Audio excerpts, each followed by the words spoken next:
Frank lands safely, but he isn't happy with the situation. I'd had about enough of this new nightmare. The killing of Kong's lady friend Solitaire had scrambled my theories on the murders in one sharp stroke. And now here I was in some godforsaken hellhole. But he's not alone, as we see Bluebeard comes tumbling in after him.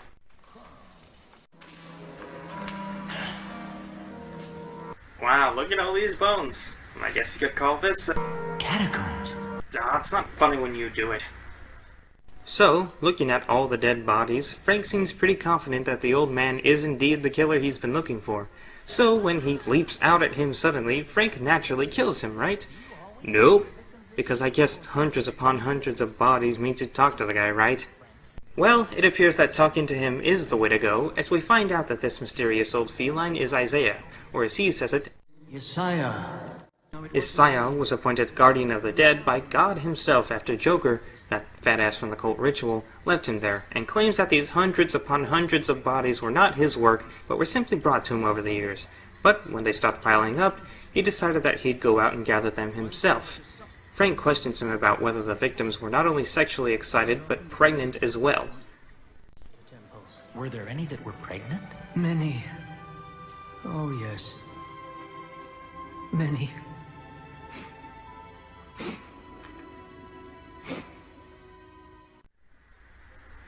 Okay. I don't care if I was wrong there. This confirms the death of lots of baby kittens. This fucker's going down. Oh, but not before Bluebeard mentally stuffs his face, of course. Cod fillets naturel. Cod fillets boiled. Cod fillets lightly grilled, basted in butter. Ah. Do cats get the diabetes? Because I think this one's time is coming soon. I'm legitimately worried about you, Bluebeard. Can't you think of anything except food? Don't you see what we've discovered? These murders started many, many years ago. It may go right back to the closing of a certain laboratory. Was it a Cod Fillets laboratory? Despite Bluebeard's bitching, Frank goes on and questions why the most recent victims haven't shown up underground, and also suggests that the killer is somehow connected to the Claudandus sect. Yeah, something like that. Bluebeard, I'm beginning to think that this sect has a very specific purpose. As though they're preparing for the arrival of something that we can barely begin to imagine. Something like a fresh piece of fish? Ha! He's fat. Get it? After that little side scene, we cut to Francis drifting off to sleep as he believes his dreams might give him some insight into the mystery, for some reason. The dream takes him to a very abstract-style Egyptian ruin where he sees a rather distinguished-looking cat sitting on a pyramid looking over the various cats that Frank has met over the past, 3 days? I've been searching for you. Yes, of course. Clever, Francis. I'm the prophet. I'm the human. I'm the beast. And I am also Felidae. Come with us, Francis. All that has been, all there will be, has no meaning anymore. I think Frank is getting a little too influenced here. I mean, I know it's a dream and all, but still. Come with us, Francis. Come with us. Wherever you go, you'll find something preferable to death. Okay, when you have a bunch of lobotomized-sounding people telling you to follow some evil, smug-faced prophet who's going to lead you to some sort of paradise? You get out of there. Most important, you gotta tell someone you trust, like your parents, your teacher, a police officer. Don't interrupt me, Sanic. But, yeah, you do. But before anyone can give old Frank the bad Kool-Aid, or catnip, he's woken up by a voice suggestively calling his name. Frank, being the smart guy he is, follows this strange, kinda scary voice. Francis.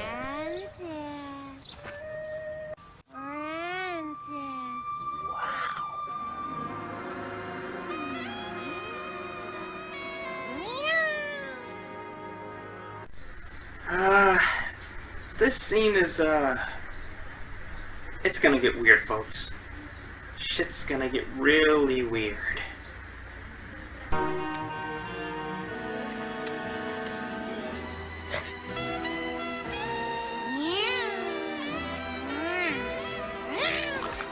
Oh, sweet Christ, avert your eyes!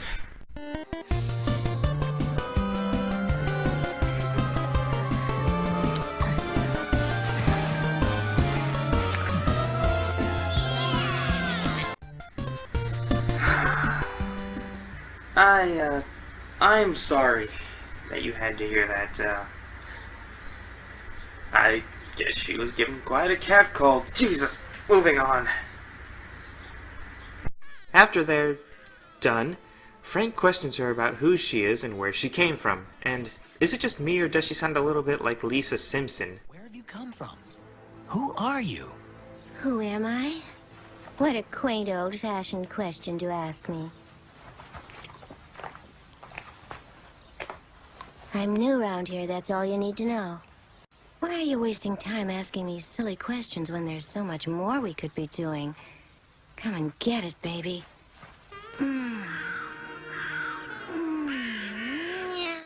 Oh, yep, it's about that time. Let's get the hell out of this scene, shall we? Later that day, Bluebeard stops by Frank's place, where Frank explains that Joker is his next lead in the case, given how much he knows about the prophet Claudandus. He also asks Bluebeard if he knows anything about his new pussycat. And by the way, that diversion I was talking about was a young lady belonging to a breed I've never come across before. Sandy fur with blazing yellow eyes, and she was sort of... Wild. I know the kind. The house and garden set.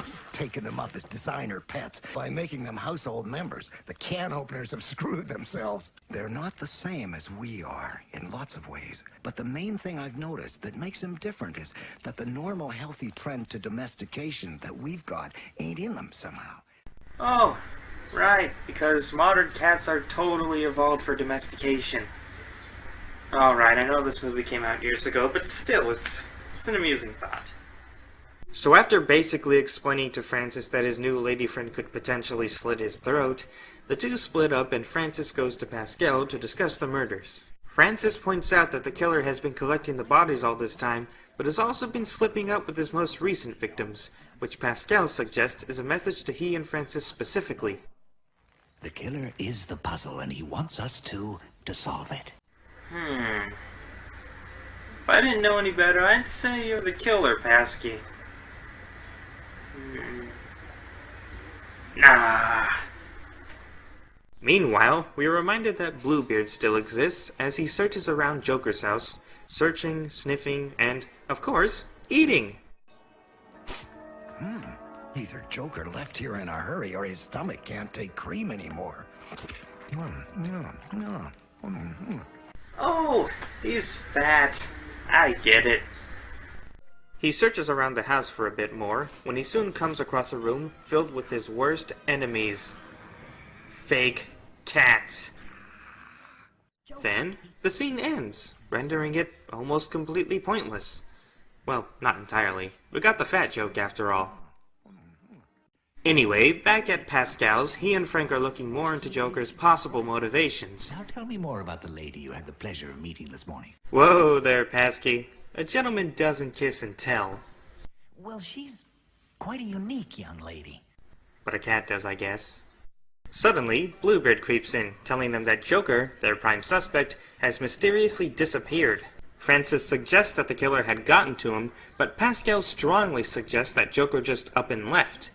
Francis and Bluebeard leave, pondering whether the killer will go after he or Pascal next.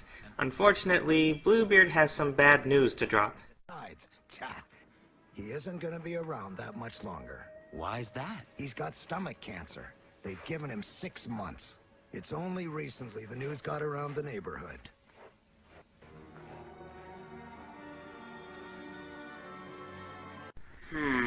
Pascal is dying of cancer, and the killer is rushing to complete his plan. Pasky, are you the killer? Nah. Later that night, or the next night, I don't know anymore, our 3 investigators call for an emergency meeting of all the neighborhood cats to discuss the recent killings. Pascal talks about the sudden evidence of over 400 dead bodies. Jesus. And thinks that they might have happened when the mad scientist was experimenting on several of the local cats, explaining why many of them look as handicapped as they do, despite the fact that they might not remember it. When Francis goes on to discuss the martyrdom of Claudandus, a little kitten girl speaks out. He suffered tortures we can hardly imagine He didn't die. What? Tell us what you know. What makes you think that he might have survived? Great-grandfather told me he did. And who is your great-grandfather? Father Joker. He told me that Claudandus challenged the monster to a fight in the end and killed him. However, much to her disapproval, Pascal assures everyone that no cat could survive the scientist's tortures, and publicly dismisses Frank's idea of Joker being dead, much to his disapproval. We then cut to Frank and Bluebeard heading back to Joker's house. It seems that after Bluebeard asserted his dominance to the other fake cats, he didn't bother to check out the entire room, as we see that on the top of a shelf, Joker is laying there, very, very dead. This killing wasn't like the others. It had been an execution. Joker hadn't even struggled. He'd consented to it. What was so incredibly important that Joker would sacrifice himself? Claudandus. He must be alive. Now, why would Pascal be so intent on suggesting the opposite of both of these situations? Could it be? No. Later on in the early morning, we arrive back at good old Gus's house, where it looks like old Gussie boy has fallen asleep reading a book on Egyptian history, a rather convenient situation for Francis. While Francis is doing all the work, Bluebeard takes this little break in the case to, what else? Eat and state the obvious. Joker's dead. We're back to square one again. Not quite. It's just gotten extra complicated, like Egyptian hieroglyphics. That was a very stupid line, Francis. When taking a look at a very convenient picture, Francis notices a striking resemblance between the cat depicted and his special lady friend. God, I must have been blind never to ask which lady the victims had been seduced by. All the clues in my dreams that I ignored. My original nightmare. The man without a face. Obviously, that was Pretarius. Are you sure that was so obvious, Francis? Also, why the hell are you having prophetic nightmares? Is that just a thing cats do? The murderer isn't a psychopath. He wanted to give Sasha and Purple and the rest every opportunity to leave my sexy lady alone and the rest of her mysterious kind. And then proceeded to kill them. Over 400 of them. Francis goes on to explain how the wildcats that Bluebeard said have been taking over the neighborhood were intended to do exactly that, as he thinks that the murderer is attempting to bring cats back to their original ancient selves, a conclusion drawn when he looked at the work of J.G. Mendel, a former priest and geneticist, aka, oh my god, he's tearing them the fuck apart. And who reveres Mendel and has a huge picture of him hanging on his wall? Who worked in Pretarius' laboratory as his assistant? Well, who? Zeebold. Who the hell's Zeebold? Fresh liver? No bells ringing? Nah. So, connecting the dots between G.J. Mendel, Dr. Zeebold, and Pascal, the two decide to pay Pasky a little visit. Okay, you go in this way. And I'll go straight up to the study via the window.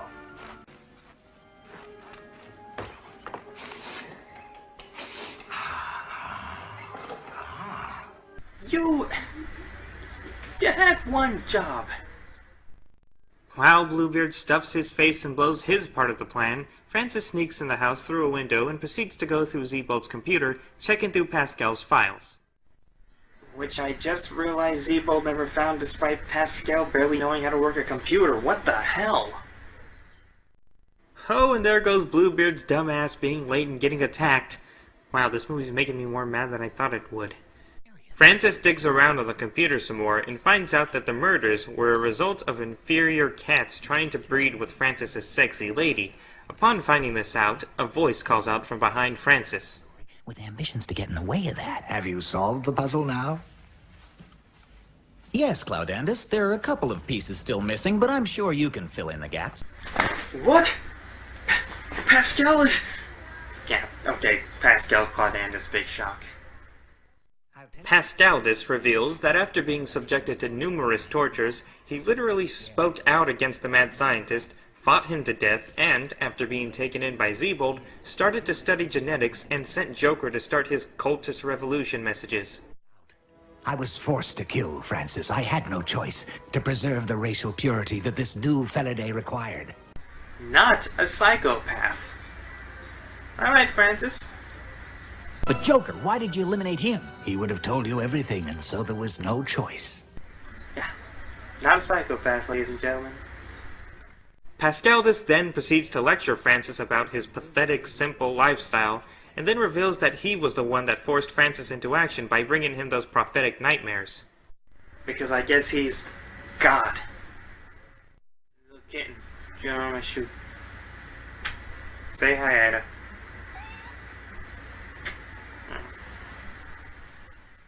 The world is hell, Francis. And the crowning glory of hatefulness in this world is man. And the joke, my friend, is that we're now no different to him. Well, that's debatable. I mean, I don't know about you, but, I'm pretty different from you. And what about the good men? Pascal, or Cloudandus, or Felidae, or whatever you want to call yourself. No! There aren't any good men! They're all bad! Jesus. Mind backing up there, Pascaldus? They're all the same! Animals are good creatures, but men are evil animals. You know, I'm beginning to think that this guy's a little racist. You know, I thought you were a good guy, Pascaldus Felidae, but turns out you're kind of a dick.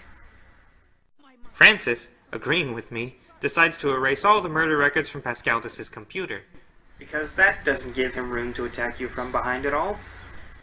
And Pascaldus, not taking it well, decides to, surprise, attack him from behind. Frank moves out of the way just in time for Pascaldus to faceplant into the PC, and the two engage in a little fight. Oh my god! Man, this is hard to watch, but it's kind of awesome at the same time.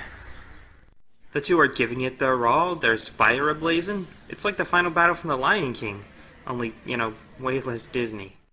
Eventually, the two are tuggered out, and all Francis has to do now is knock him out at... Oh, God! The horror, so much pain, darkness. Francis.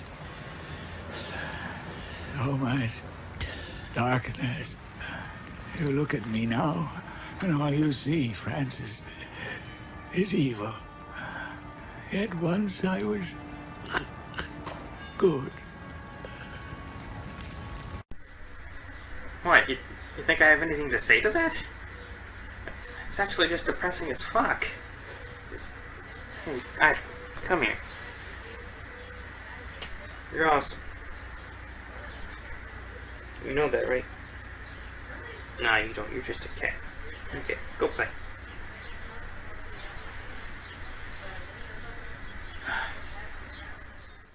So after that highly graphic fight, Francis stumbles out of the room and finds Bluebeard, who looks to be fatally wounded. Well, that's what you get for eating everything in sight. Jesus. I was more sympathetic for the psychotic villain than I was for the kind of cool comic relief. What the hell is wrong with me? God, this movie's making me feel uncomfortable. The two manage to make it out safely, and Francis collapses after a very tough 4 days, a year, I don't know. He lost his innocence. Bluebeard. As man has lost his. What the hell was that about?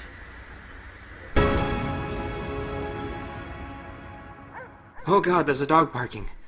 Oh, I forgot about those things. So, my friends, we sit on the edge of our seats while murderers commit their atrocities and then are beaten. So, our story ends with Francis looking out into the distance, his wounds magically healed, and his creepy lady friend joining him for a walk. Just a walk?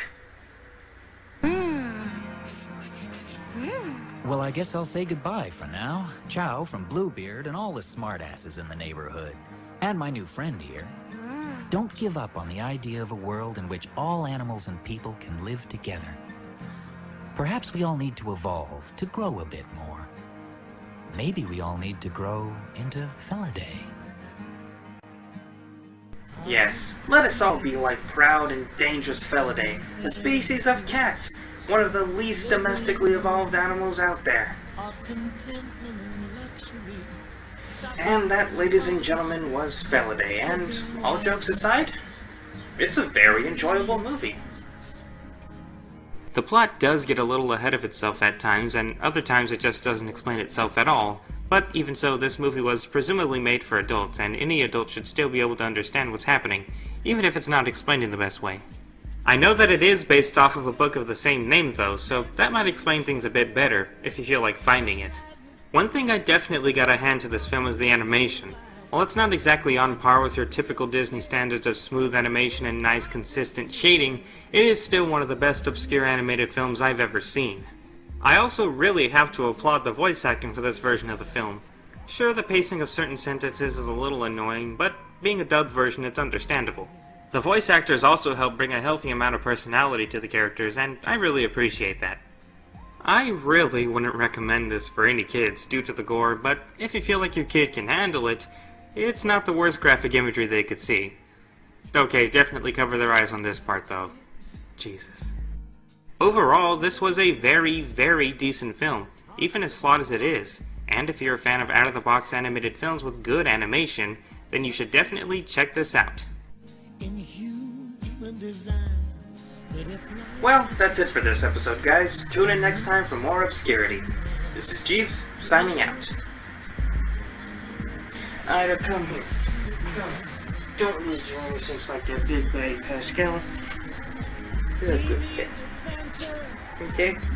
Yeah, you're scared of me, honey. I know, you're a crybaby. Go play. Just look at this place, full of darkness and rubble. Francis has come to see death with his eyes.